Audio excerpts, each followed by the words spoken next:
You check your phone. The conversation ends with your good morning. No reply. Again, you feel the same tightness. It's not a surprise. It's recognition. You know this ending. You ask yourself what you did wrong. You reread messages. You change your tone. You shrink yourself. You try to be more understanding, more available, easier to love. And still, you're alone. Here's the truth that hurts. It's not lack of love. It's not bad luck. It's a pattern. What if you're not alone because no one wanted you, but because you keep choosing the same kind of bond? What if loneliness isn't the problem, but the warning that something in you must change now? You are not broken. You were trained, and that changes everything. At some point, someone taught you that love is not guaranteed, that attention must be earned, that being alone is the price of caring. You didn't notice, but you believed it. And you started living from that belief. When you believe you can be left at any moment, you accept less than you deserve. You tolerate silence. You justify absence. You confuse effort with connection. Not because you are needy, but because it feels familiar. Napoleon Hill said the mind obeys its dominant belief, even when it hurts, even when it costs you. If deep down you believe you are not a priority, your life will confirm it, not as punishment, but as repetition. That's why you give more, wait longer, yield again, and in the end, there is less of you left. You don't choose abandonment. You choose from the idea you hold about yourself, and that idea was built in silence. Loneliness doesn't appear out of nowhere. It is constructed, message after message, boundary after boundary ignored, hope invested where there is no return, until emptiness becomes a familiar place. This is not weakness, it is conditioning. And anything conditioned can be questioned. But first, it must hurt clearly, because the mind only changes when it understands, and the heart only heals when it stops lying to itself. Maybe you were never asking for too much. Maybe you just got used to too little. And that explains everything. But what comes next requires courage, a decision, and a break. You don't notice when it starts. You only feel it when you're already inside. The connection comes fast, too intense for someone who just arrived. You get excited, you project, you give too soon, not because you're naive, but because you want to secure the bond. You want to avoid loss, even without realizing it, even while denying it. Then the signs appear, delayed replies, vague plans, promises that fade. You feel the discomfort, but push it away. You tell yourself it's normal, that everything is fine. Here is the invisible pattern. You choose people who can't stay, who don't know how to love, who are emotionally unavailable, because deep down, it confirms something old, that love is unstable, that connection is uncertain, that you must work to not be left. You give more when you feel distance. You speak less when you should speak up. You accept more when you should leave, not because you lack value, but because you fear emptiness, because emptiness feels scarier than absence, and that traps you every time. You confuse intensity with intimacy, urgency with love, anxiety with connection, and you call chemistry what is emotional activation. Your heart races, not because it's safe, but because it's familiar, because you've lived this before. This is where it hurts, because you realize it. This didn't start now. It wasn't this person. It's an old script, running quietly, choice after choice, until it feels like destiny. But it's not destiny. It's a pattern. And patterns exist to be seen. When you see it, something breaks. The illusion weakens, the spell fades, and awareness begins to enter. And when awareness enters, the cycle starts to lose power. It doesn't disappear yet, but it no longer controls you. You start noticing sooner, feeling differently, stopping midway, and that changes everything.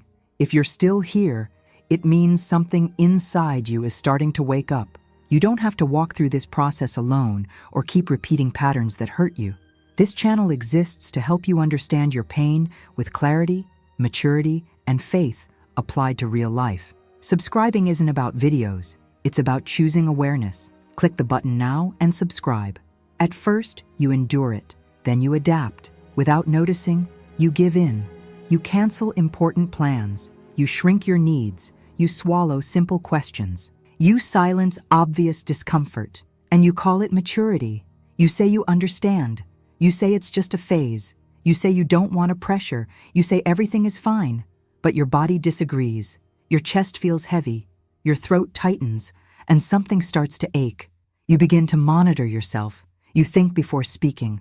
You measure every reaction. You avoid seeming needy.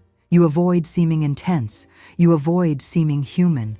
You edit yourself to avoid being left. Slowly, exhaustion arrives. Not in your body, in your soul. You sleep but don't rest. You talk but don't feel seen. You laugh but don't feel light. You're with someone and deeply alone. This loneliness becomes habit. Then it becomes identity. You start believing that maybe this is just you, that maybe you ask too much, that maybe love isn't for you. That idea grows in silence, so you try to fix it wrong. You love understand more, wait longer, hope harder, but nothing changes because absence isn't healed by effort. When that fails, you shut down. You build emotional walls. You pretend indifference. You say you're fine alone. You say you don't need anyone, but you do. You're just tired and wounded. You think you're protecting yourself, but you're shrinking, pulling away from yourself, from what you feel, from what you want, from what you deserve. Less voice each time, more emptiness inside. This is where pain becomes clear, because you see the cost. It wasn't just losing people. It was losing parts of you, your spontaneity, your joy, your simple hope. That weight is real, and when staying this way hurts more than changing, something starts to break. Inside, quietly, without noise, without witnesses, without warning. And that's when everything can change. Healing doesn't begin when someone else changes. It begins when you change your response, not with a grand gesture, with a small decision, repeated, conscious, uncomfortable, but firm. The first action is to stop over-explaining yourself. You don't owe explanations for feeling, for wanting presence, for asking for clarity. When something confuses you, don't romanticize it. When something hurts, don't minimize it. Name it and observe. You start by setting simple boundaries, not ultimatums, boundaries. You don't insist where there is silence. You don't chase ambiguity. You don't negotiate the basics. Presence is the minimum, and you begin to act accordingly.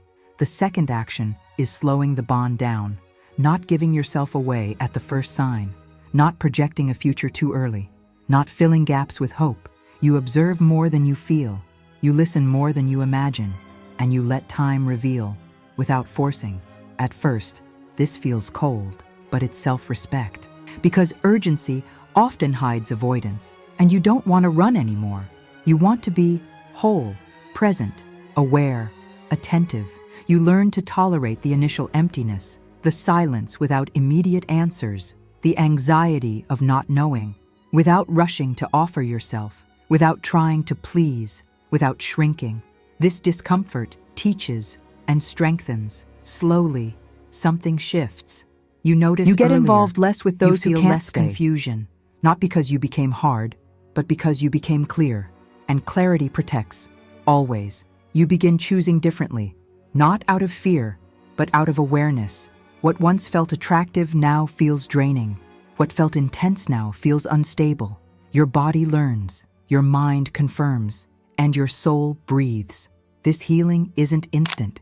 It's cumulative, choice after choice, boundary after boundary. Until the pattern weakens, and something new begins to grow, still fragile, but real. And when you realize, it's no longer about not being alone. It's about not abandoning yourself ever again, even if it hurts, even if it scares you, even if it changes everything. Especially then, you spent a long time thinking God was silent, that he didn't see, that he didn't care, that he left you alone. But the truth is more uncomfortable. God didn't step away. He interrupted. Because the path was wrong. Not every closed door is loss. Some are protection. Not every season of loneliness is punishment. Some are correction. You asked for love, but kept choosing shortcuts. So God closed cycles to save you from them. There is a difference between abandonment and redirection. Abandonment breaks you. Redirection wakes you up. And often, God uses silence to reposition you. Not because he doesn't answer, but because you couldn't hear while distracted. Loneliness cleared the noise, so you could listen. When you turned to the right or to the left, you will hear a voice behind you saying, "This is the way, walk in it." Isaiah didn't promise comfort. He promised direction, and direction hurts before it heals, always. Maybe God didn't remove people from your life. Maybe He removed you from cycles, from repetitions, from patterns that looked like love, but were only disguised need. God doesn't compete with illusions. He dismantles them, quietly. You thought you were being rejected, but you were being spared. You thought you were behind, but you were being aligned. You thought you were forgotten, but you were being prepared. Because if you had stayed, you would have lost yourself again. And God wouldn't allow that. Loneliness became the place where God found you, without an audience, without external validation, just you, and truth, and the possibility of a real beginning. At last, here, faith stops being a speech and becomes a decision. The decision to listen, the decision to obey, the decision to stop insisting where God closed doors, even when it hurts, even when it confuses you, even when it scares you, especially then. And when you accept this, loneliness changes meaning. It doesn't disappear yet, because now it stops wounding you. It redirects, it prepares, and that changes everything. You don't wake up different overnight. Nothing magical happens. No pain disappears instantly, but something shifts inside. You start to feel whole, even without everything resolved, even without someone beside you. And that is new. You stop fighting the silence. You stop rushing to fill it. You stop treating it like an enemy. Now you listen. You observe. You breathe. The emptiness no longer leads. You do. Loneliness stops being proof of failure. It becomes space for rebuilding. You meet yourself where you once got lost. You recognize your limits. You respect your rhythm. You honor your feelings without urgency, without guilt. Psychology gave you awareness. It showed the pattern. It revealed the conditioning. Faith gave you direction. It showed this wasn't abandonment. It was loving correction. Now the two meet, and everything connects. You understand you didn't lose love. You lost illusions. You didn't lose time. You gained clarity. You weren't rejected. You were redirected. And that reframing changes everything. Inside, you begin to choose differently, not from fear of pain, but from self-respect. You wait for fewer signs, demand fewer explanations. You watch actions more closely, and you leave earlier, without drama. What once felt like connection now feels empty. What once felt intense now feels unstable. Your body warns you sooner. Your mind confirms it. Your soul agrees. You no longer force yourself. You no longer convince yourself. You no longer abandon yourself. This doesn't mean loneliness disappears, but it no longer controls you. Now it passes, teaches, and leaves. Without breaking you, without defining you, without taking you. You were not made for crumbs, nor for constant silence, nor for half love. You were made for wholeness, and God didn't distance you from love. He distanced you from the wrong path. So when it comes, you'll be ready. And when you understand this, the question changes. It's no longer, why does this happen to me? Now it becomes something else, something far more powerful. Who am I becoming through this? And that answer is still unfolding. If this message resonated with you, subscribe to our channel. You don't get empty advice, but clarity, awareness, and faith applied to real life. Each video is a step out of the cycle and back into yourself. Don't delay this process. You deserve to understand your pain. If you made it to the end of this video, comment, "I choose awareness." There is a promise for those who take a stand. When you declare it, alignment begins. May God give you discernment, peace, and direction, even in silence.